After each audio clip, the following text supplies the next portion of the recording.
प्रेरणा स्रोत के श्रोतागणों, हम धर्म के बारे में बात कर रहे थे। तो ख़ास तौर से क्या वो कोई भी धर्म हो, सभी धर्मों के बारे में बात करेंगे। अपने सनातन धर्म की बात करिए। सनातन धर्म की जय कब होगी? जबकि सनातन धर्म की कुरीतियों को दूर किया जाएगा। सनातन धर्म के अंतर्गत अनेक मंदिर बने हुए हैं, अनेक पूजा के स्थल बने हुए हैं, अनेक मान्यता के स्थल बने हुए हैं, जहाँ पर लोग बड़ी सद्भावना से, बड़ी अच्छी भावना से वहाँ पर पूजा करने जाते हैं। अगर वहीं पर मान लो एक मंदिर है, उसके अंदर ये लिखा जाए कि हरिजन लोग यहाँ पर नहीं आ सकते, तो हरिजन लोग आपके धर्म का सम्मान करेंगे क्या? नहीं करेंगे। मंदिर के अंदर, किसी भी धर्म के अंदर कोई जाति भेदभाव नहीं होना चाहिए। दूसरे धर्म के लोग भी अगर हमारे पास आते हैं पूजा करने के लिए तो कोई हर्जा नहीं है, कोई हर्जा नहीं है। इतनी आज़ादी होनी चाहिए। अब जैसे मंदिरों में हम जाते हैं तो कई मंदिर तो ऐसे हैं जिनका बड़ा शानदार प्रबंध है। इतने यात्री आते हैं, उनका रहने सहने का भी, ठहरने का भी, पूजा करने का भी अनेक अच्छी विधियां हैं, जहाँ पर बड़ी खुशी खुशी लोग जाते हैं और ठीक से दर्शन करके खुशी खुशी लोग वापस आते हैं। परंतु कितनी जगह मैंने सनातन धर्म के मंदिरों में देखा गया है कि जो धर्म के ठेकेदार हैं वो उस मंदिर पर कब्जा किए हुए बैठे होते हैं और जो विशेष लोगों को, जो उनको धन देते हैं, वीआईपी रूप में पूजा करने का विशेष अधिकार अंदर को देते हैं, और जो बाहर से लोग बेचारे लाइन में लग करके इतनी दूर से दर्शन करने आते हैं, प्रसाद चढ़ाने आते हैं, या बाल चढ़ाने आते हैं, या पूजा करने आते हैं, उनको विशेष ध्यान नहीं दिया जाता। तो उससे क्या है, वहाँ पर उनकी बड़ी खराबीती होती है। क्या है, तो वहाँ पर आने जाने का प्रबंध ठीक नहीं है, चाहे वहाँ पर लाइन से ठीक से दर्शन करने का प्रबंध ठीक नहीं है। और कई धर्म के अवतार तो जो पैसा लेकर के और उस देवी, उस मंदिर में दर्शन करवाते हैं, ये सबसे बड़ी बुराई है। इसको हमने दूर करना ही पड़ेगा। अगर वो विशेष आस्था रखनी है और अपने धर्म के आगे विशेष बढ़ाना है, तो जो हमारे जो धर्म के जो स्थल हैं उनका हमें विशेष प्रबंध करना पड़ेगा। जैसे वैष्णो देवी में बहुत अच्छा प्रबंध किया हुआ है, कई जगह दक्षिण के मंदिरों में भी बहुत अच्छा प्रबंध किया हुआ है, जो लाइन से लग में सब दर्शन करते हैं। और विशेष रूप से वीआईपी लोगों को अलग बैठा करके उनसे पूजा करने का अधिकार दिया जाए, ये भी ठीक नहीं। तो हमें अपने, जैसे हम अपने मंदिर में जाते हैं, वहाँ पर हमारा जो पूजा करने का ढंग ठीक नहीं है, या भीड़ बढ़ रहती है, आदमी परेशान होता है, तो उससे आदमी का धर्म से दूर होता चला जाएगा। अब सिख धर्म में देखिए, गुरुद्वारे में कितना मान होता है, कितना सत्कार होता है, कितनी इज्जत की जाती है, सबको सम्मान दिया जाता है, तो उसकी पूजा करते हैं, वहाँ पर जाकर खुश होते हैं। इसी तरह दूसरे धर्मों में भी जा करके अगर वो खुशी खुशी और उनका ठीक प्रबंध है, क्या वो छोटे पंथ भी हैं, वो भी अपनी सफाई का ध्यान खुद रखते हैं, मंदिर में दर्शन का प्रबंध खुद करते हैं, किसी को परेशानी ना हो तो खुद करते हैं, तो वो धर्म तो भाई आगे आगे बढ़ते जाएंगे और उन धर्म में अपना विश्वास बढ़ता रहेगा। तो सनातन धर्म में भी जो मंदिरों वगैरह में दर्शन के लिए जो बुराइयां हैं, क्या वो भीड़ ज़्यादा हो तो भीड़ उसी हिसाब से प्रबंध करिए, जिससे कि लोगों को परेशानी ना हो।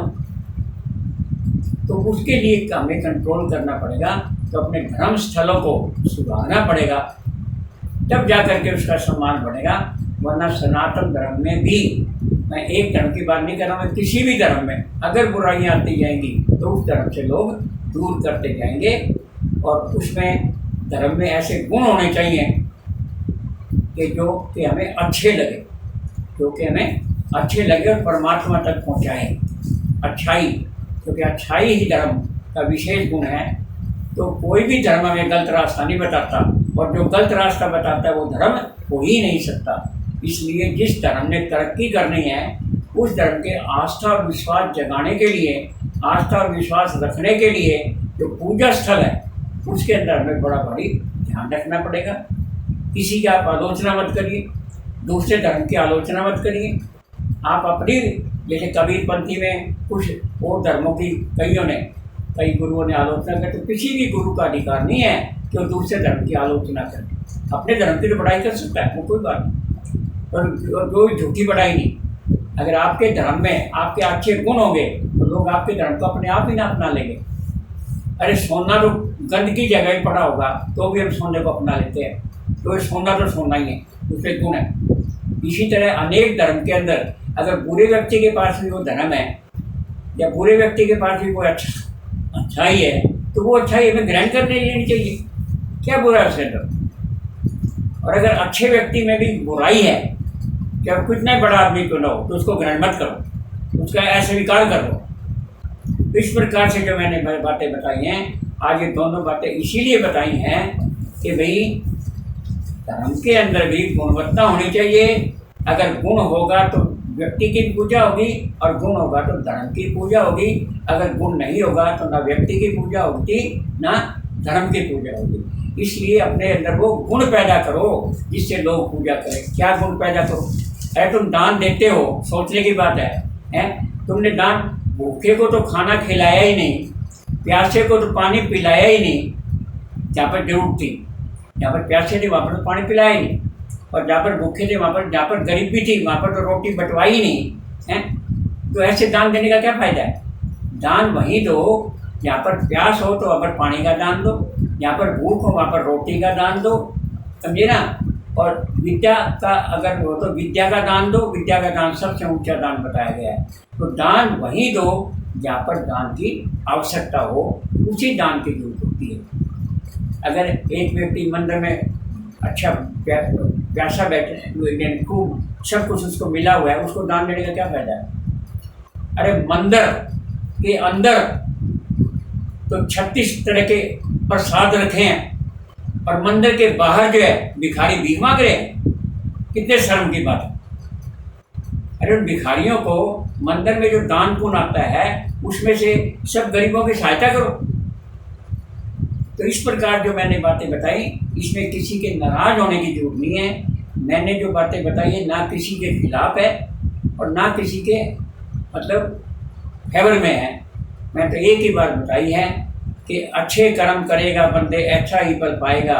जिसमें गुण हो गए उसकी पूजा होगी और जिसका निर्गुण हो गए उसकी पूजा घट जाएगी। तो धर्म भी वही आगे बढ़ेगा जिसमें गुण होंगे।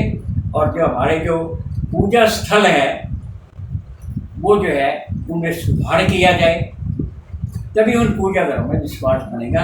क्योंकि कोई भी धर्म विश्वास और आस्था पर चलता है, मानो तो देव और नहीं पत्थर का लेव। उसी ईंट को हम उठा करके धो करके मांझ करके उसका दिया जल करके और उसी पत्थर को तो भगवान बना देते हैं। भगवान भी पत्थर के नहीं, उसी को भगवान बना देते हैं। और वही पत्थर अगर उसकी पूजा ना करें तो पत्थर का पत्थर ही। अरे हम रोज मंदिर में जाते हैं, ठीक है, तो हम रोज मंदिर में जाते हैं और वो हम जो है भगवान नहीं बन पाते भगवान के, तो हम जो है पत्थर के पत्थर बने रहते हैं। परंतु पत्थर एक बार भगवान बनता है तो वो हमेशा के लिए भगवान बन जाता है, मंदिर में पूजा जाता है। तो इसलिए गुणी व्यक्ति की पूजा होती है। अपने में गुण पैदा करो, अपने धर्म में गुण पैदा करो, अपनी जाति में गुण पैदा करो, अपने समाज में गुण पैदा करो, अपने देश में गुण पैदा करो, अपनी दुनिया में गुण पैदा करो, तो आपकी सर्वत्र पूजा होगी। यही कहना है। आज के लिए बस इतना ही। बहुत बहुत धन्यवाद।